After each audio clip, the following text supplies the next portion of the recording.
This video is entitled How to Wholesale a 31 Unit Apartment Complex. So you want to be mindful of this particular product because it's different than houses, and the buyers, many of your buyers on your buyers list who buy houses don't have the mindset or the capacity or the knowledge to buy a 31 unit apartment complex. So you're going to have to go ahead and go about things a little different. And so the way you set something like that, like this up is number one, go down to your local real estate investment club and begin networking. Okay, number one. Talk to those individuals who are interested in acquiring commercial property. Number two, go to connectedinvestors.com. Set up a profile there. Let them know that you are a wholesaler who has apartment complexes that come across your pipeline. Okay, you want to basically, however you want to word that. Obviously, I'm an investor. I'm a commercial property investor. I'm a commercial property wholesaler. I get apartment complexes from time to time. You want to also go to biggerpockets.com. Set up a profile there. Same thing. You also want to pull up sales that have happened within the last year. In other words, people that have bought commercial properties around that size within that area within the last year. And so you want to go ahead and you can go ahead and contact a title company. You can go on different data sharing websites.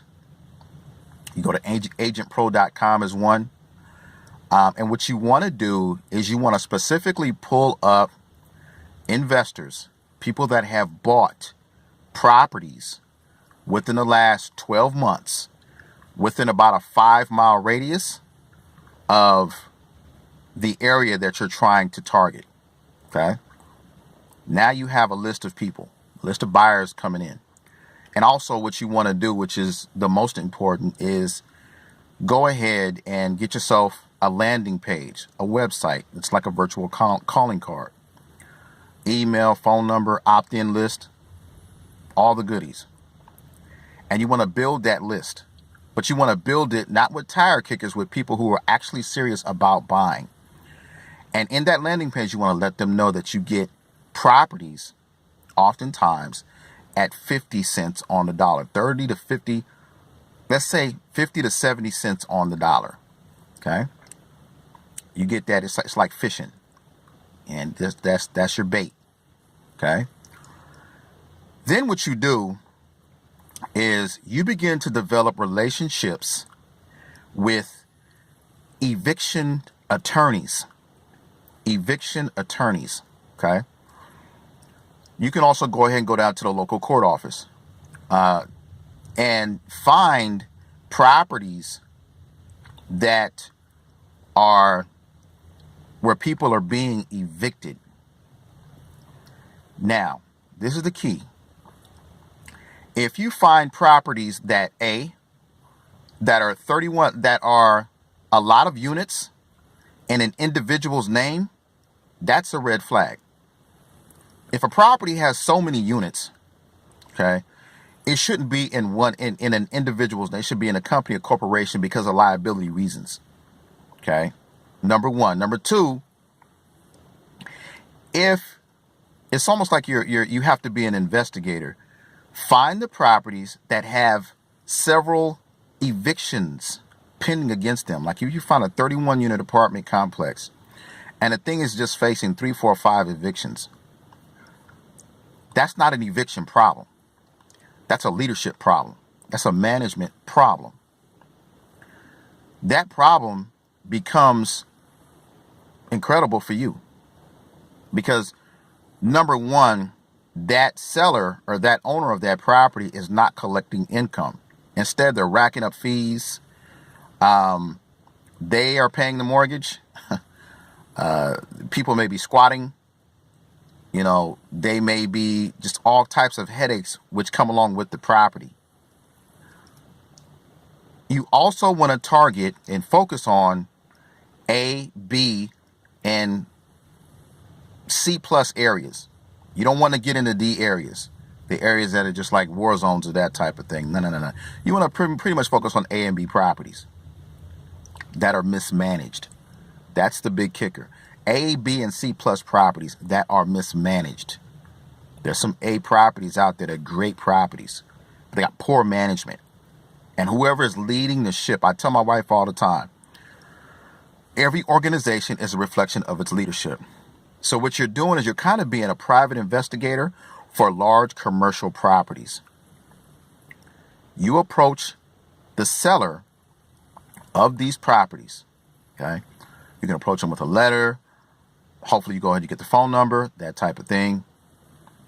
And you let them know that you purchase properties all the time. You are an investor, okay? You purchase properties, no hassles, no headaches, whatever your spiel is. Once you come across these properties, now the motivation is the evictions. These investors are going to become desperate. And oftentimes, if they own units like that, they probably have other units within that city or outside the city. And so once you go ahead, you come across these deals. Reason why I say 50 cents on the dollar is the owners oftentimes will charge lower rent to get people to stay there. They will allow people to go ahead and pay in cash. You would be shocked at what people do when they own real estate because they need that mortgage to be paid. They need that mortgage to be taken care of. And so because you are a real estate professional, you begin to become a private investigator. You investigate these properties. Yeah, you know that's market price and that type of thing. And oftentimes when a seller accepts your offer, they would also be willing to go ahead and do some seller financing. And that's what you're looking for. When you negotiate these deals, you're going to have to understand cap rate. You're going to have to know the expenses associated with that property. You got to know the bumps and bruises associated with that property. But at the end of the day, when you wholesale that property, oftentimes you're looking at a high 6-figure wholesale fee to an end investor. Why? Because they see gold. At the bottom of this video, I'm going to link other videos that will teach you about commercial wholesaling. Okay, wholesaling commercial properties. And look at the details. Feel free to follow the videos. I'm also going to go ahead and do a playlist behind that as well. Guys, if you could, go ahead and like the video. Hit that subscribe button. This is Gerald, just bringing you more content. Have a good one.